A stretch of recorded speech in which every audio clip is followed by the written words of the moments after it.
آج ہم تاریخ کی ایک سب سے طاقتور داستان سورہ طٰہٰ کا سفر کریں گے۔ یہ کہانی ہے ایک چرواہے کی جو ایک عظیم سلطنت کے سامنے کھڑا ہو جاتا ہے، اور یہ کہانی ہے اس ایمان کی جو تاریخ کا دھارا موڑ دیتا ہے۔ قرآن کا یہ باب ہمیں تاریخ کے ایک بہت ہی ڈراماٹک موڑ پر لے جاتا ہے، اور اس سب کی شروعات ایک ایسے سوال سے ہوتی ہے جو سچ پوچھے تو ناممکن سا لگتا ہے۔ آخر ایک عام سا انسان دنیا کی سب سے بڑی طاقت کا مقابلہ کر بھی کیسے سکتا ہے؟ تو چلیے اس کہانی میں گہرائی تک اترتے ہیں۔ اس کا آغاز کسی عالیشان محل سے نہیں ہوتا، نہیں، بلکہ ایک سنسان، ویران وادی سے ہوتا ہے، جہاں ایک عام انسان کا سامنا ہوتا ہے ایک ایسی ہستی سے جو ہر تصور سے بالاتر ہے۔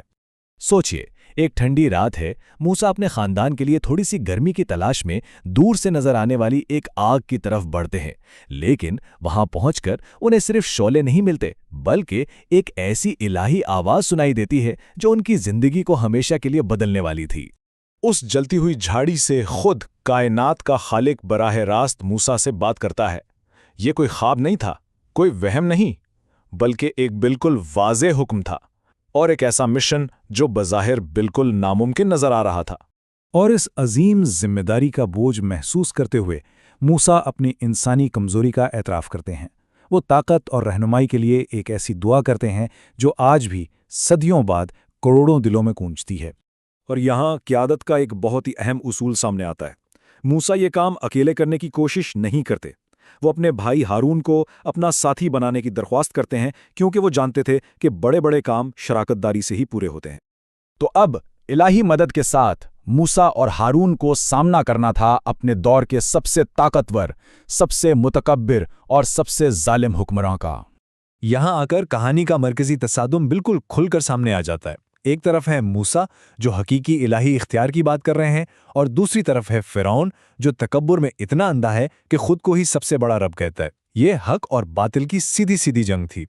جب فرعون کوئی ثبوت مانگتا ہے تو موسیٰ اسے خدا کی نشانیاں دکھاتے ہیں، لیکن فرعون کی آنکھوں پر تو تکبر کا پردہ پڑا ہوا تھا۔ وہ ان معجزات کو محض جادوگری کہہ کر ٹال دیتا ہے۔ سچائی ماننے کے بجائے فرعون اس معاملے کو ایک عوامی تماشے میں بدل دیتا ہے۔ وہ اپنی طاقت کا مظاہرہ کرنے کے لیے پوری سلطنت سے اپنے سب سے ماہر جادوگروں کو اکٹھا کرنے کا حکم دے دیتا ہے۔ مقابلے کا دن آن پہنچا۔ ایک تہوار کا دن تھا، اور پوری کی پوری قوم یہ دیکھنے کے لیے جمع تھی کہ جادو جیتتا ہے یا معجزہ۔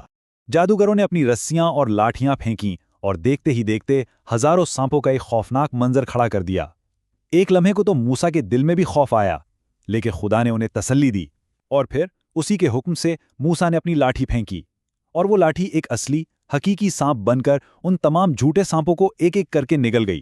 اور پھر وہ ہوا جس کی فرعون کو ذرا بھی امید نہیں تھی۔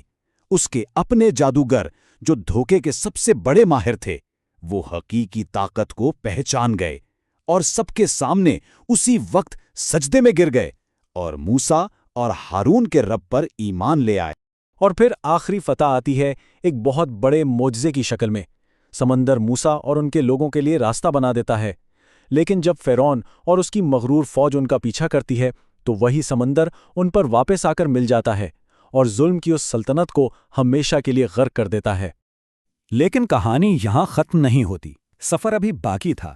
بیرونی دشمن تو ہار گیا، لیکن اب قوم کے لیے ایک نیا اندرونی چیلنج سامنے آنے والا تھا۔ جیسے ہی رہنما موسیٰ نظروں سے اوجھل ہوئے، لوگوں کا ایمان ڈگمگا گیا۔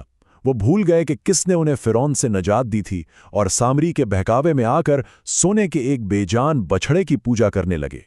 جب موسیٰ واپس آئے اور اپنی قوم کو شرک میں ڈوبا ہوا دیکھا تو وہ شدید غصے اور گہرے دکھ سے بھر گئے۔ انہوں نے اپنے بھائی ہارون سے اس روحانی تباہی کی وجہ پوچھی۔ تو پھر اس پوری عظیم داستان سے آخر وہ کون سے اہم سبق ہیں جو سامنے آتے ہیں؟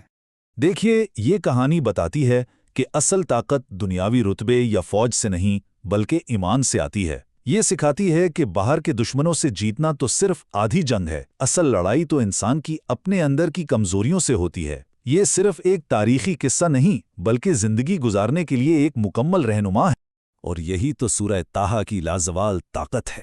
یہ آج بھی ہمیں سوچنے پر مجبور کرتی ہے کہ ہماری زندگیوں کے فرعون کون ہیں؟ کیا وہ کوئی ظالم حکمران ہے، یا پھر ہمارے اپنے اندر چھپا تکبر اور لالچ؟ اور کیا ہم میں موسیٰ کی طرح حق کے لیے کھڑے ہونے کا ایمان اور ہمت ہے؟